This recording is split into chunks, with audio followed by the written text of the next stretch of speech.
2022 সাল থেকে শ্মশানের যে খাল ছিল, খালের অর্ধেকটা জমি মানে মাটি ভরাট করে নিয়েছে, নিয়ে পুরো পাঁচিল দিয়ে টোটালি ঘিরে নিয়েছে।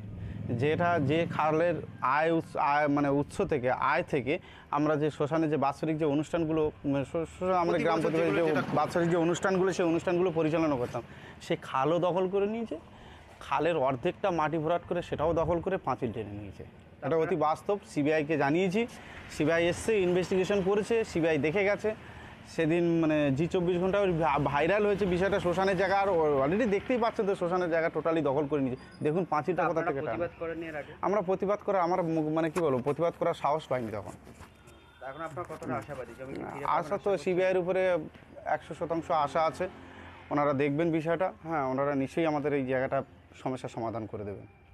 দখল বলতে শ্মশানটা তো 99 শতক শ্মশান, তার মধ্যে 10 কাঠা মতো, মানে আনুমানিক 10 কাঠা, সেটা হয়তো একটু কম বেশি হবে, মানে শাহজাহান শেখ এরিয়া করে নিয়েছে, নিয়ে তার নিজের দখলও করে নিয়েছে। এবং তার সংলগ্ন শ্মশানের একটা খাল ছিল, যে খালটা আমরা এই শ্মশান উন্নয়ন সঙ্গে এবং গ্রামবাসী বৃন্দ এটাকে দীর্ঘ মানে 50 বছর ধরে এটাকে দেখভাল করে আসছে, এবং তার একটা শ্মশানও আছে, এবং তার অন্তিম অস্থিটাও কিন্তু এখানে বিসর্জন দেওয়া হয় হিন্দু শাস্ত্র মতে।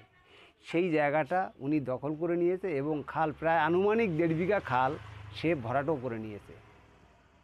মানে একরকম একটা মানে ধর্মীয় আবেগ নিয়ে খেলা। হ্যাঁ, এটা ধর্মীয় আবেগ। এটাকে আমরা প্রতিবন্ধকতাও সৃষ্টি করেছিলাম, কিন্তু আমাদের সেই প্রতিবন্ধকতা ধোপে টেকেনি। আপনারা কি কোনো রকম অভিযোগ জানিয়েছেন? আমরা অভিযোগ থানায় গিয়েছিলাম, থানা আমাদের অভিযোগ নেয়নি। তো এখন কোথাও জানিয়েছেন অভিযোগ? এখন আমরা সিবিআই দপ্তরে জানিয়েছি, যেটাকে ইনভেস্টিগেশন করে আমাদের শ্মশানটা ফিরিয়ে দেওয়া হোক, কারণ এটা ধর্মীয় স্থান। আপনারা কতটা আশাবাদী যে আপনারা কি চাইছেন? কি আমরা চাইছি যে আমাদের শ্মশান আমাদের ফিরিয়ে দেওয়া হোক, আর না হলে মানুষ বৃহত্তর আন্দোলনে নেমে যাবে। আপনার নাম? আমার নাম ইন্দ্রজিৎ হালদার। এটা পুরোপুরি সত্য। প্রায় কত বছর ধরে আত্মসাৎ করে আছে এই জমিটা? বছর 4। আচ্ছা, তো এখন আপনারা কি চাইছেন? আমাদের পুনরায় শ্মশানটা ফিরে পাই, খালটা ফিরে পাই, পুজো আর্চা করতে পারি না, সেইভাবে সবটাই যাতে মানে ভালোভাবে হয়, শান্তিতে সবাই থাকতে পারে। আপনার নাম? কাকুলি মণ্ডল।